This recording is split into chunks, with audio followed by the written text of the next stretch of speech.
మల్లిగానికి సంబంధించి. హలో, ఎవరండి? అవును, మీరు? చెప్తా, నేను నిన్ను ఒకసారి కలవాలన్నా.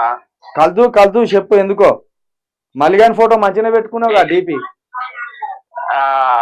ఇక నేను చెప్తున్నా కదా, ఇప్పుడు ప్రజెంట్ కూడా నేను అన్న దగ్గరనే పని చేస్తున్నా.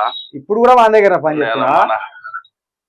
ఇప్పుడు కూడా అన్న, నువ్వు రికార్డులు ఈ కార్లు ఏం చేయకరా, మన మాది వాళ్ళకి జర అన్యాయం జరుగుతుంది. ఏం జరుగుతుంది చెప్పు జర. నేను 2 సంవత్సరాల కాంచెలు మొత్తుకుంటా అంటే ఎవరు చెప్పలేదు. ఏం చేస్తామన్న, మన దాంట్లో ఐకమత్యం లేదు. జరా ఇప్పుడు ఐకమత్యం ఇవన్నీ పెద్ద మాటలు వద్దు కానీ ఏం జరిగిందో చెప్పు, అది ముందు చెప్పు. మీకు తెలిసి కూడా ఆడనే ఉండి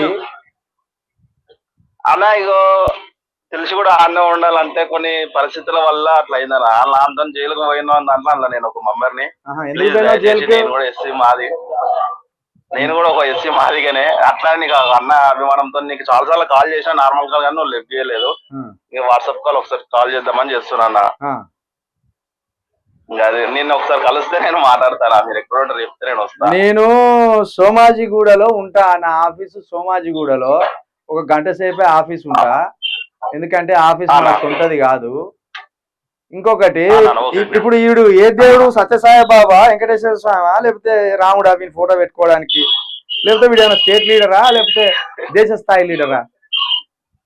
చేసేడు దొంగలంజడుకు అట్లా చేసిండు కానీ అన్న ఒక్కసారి నేను కలిసిన తర్వాత నేను నీతో డీటెయిల్ గా మాట్లాడతాను. దయచేసి నువ్వు ఏం రికార్డ్స్ ఉన్నాయి కొంచెం బయట పెట్టకు. రికార్డ్స్ ఏం బయట పెట్టలేం కానీ తమ్ముడు, నేనేమంటున్నా అంటే ఎందుకంటే నువ్వు అప్పుడు ఎవడు మన వాని పేరు ఏం పేరు తిరుపతి గారు చేసినట్టు నన్ను నువ్వు మళ్ళీ చేస్తే బాగోదు. ఇప్పుడు ప్రజెంట్ కూడా నేను ఆ దగ్గర పని చేస్తున్నా.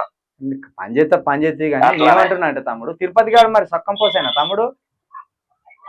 ఇక ఆడు అందరు అట్లా ఉన్నారు అన్న. ఎవరిని ఏమంటా చెప్పు, వాడు హుషారిలో వాడున్నాడు వాడు. అయితే ఇప్పుడు ఒక మాట తమ్ముడు, జీతం ఇస్తుండ ఇటు దొంగలు చెప్తే ఏంది? గదే ఒక చెప్తా, నేను వచ్చినాక చెప్తానా. ఇక వద్దు, ఇక బాధపడతా కానీ తొందరరా. అక్కడ నాకు ఒక్కసారి లొకేషన్ పంపించవా ప్లీజ్ ఈ నంబర్ కి? ఓకే, నేను పంపిస్తా తమ్ముడు. బాయ్. ఓకే, థ్యాంక్ యూ అన్న. ఓకే, ఇది పాపం తెలియదు లైవ్ లో ఉన్నామని. ఒకటే ఫోను, నేను కావాలనే డిపి చూసి అరే మల్లిగానికి సంబంధించి కూడా ఫోన్ చేస్తాడు, ఎందుకు బదనాం అవుతాడు పాపం, ఇప్పుడు ఏదో మనం కుట్రవాణి చేసినట్టుంటది అని నేను లిఫ్ట్ చేస్తలేను. అప్పటికే 4 సార్లు చేసిండు. మరి ఏ ఈగరని చెప్తాడో ఏ ముచ్చట చెప్తాడో అని లిఫ్ట్ చేస్తే ఇక కాతం పాపం బయటవాడే. మాదిగా బిడ్డ ఆట సావురి, వాడిని కాలు పట్టుకొని సావురి రాడ. వాడు రవీందర్ గాడు ఓడు ఉన్నాడు ఆడ. ఆడు రవీందర్ గాడు ఓడున్నాడు, మాదిగా వారి బిడ్డే. ఇంకోడు ఉన్నాడు. ఎందుకు బతుకుతానరా మీరు ఈ బతుకులు? నాకు అర్థమైతే లేదు. చూడుర్రి ఒక్కొక్కరు. నేను మొదట్లో చెప్తే అంటే వానికి కాస్త పేరు తెచ్చుకున్నాడు కాబట్టి వాడే రైట్ అనుకున్నాను. నేను ఇప్పటి చెప్తున్నా, రంగం సినిమాలో విలన్ వాడు, రంగం సినిమాలోనే విలన్ వాడు సేమ్. పాపం ఆగమైపోయినట్టున్నాడు, కేసులు అయినాయి, ఆగమైపోయినట్టున్నాడు.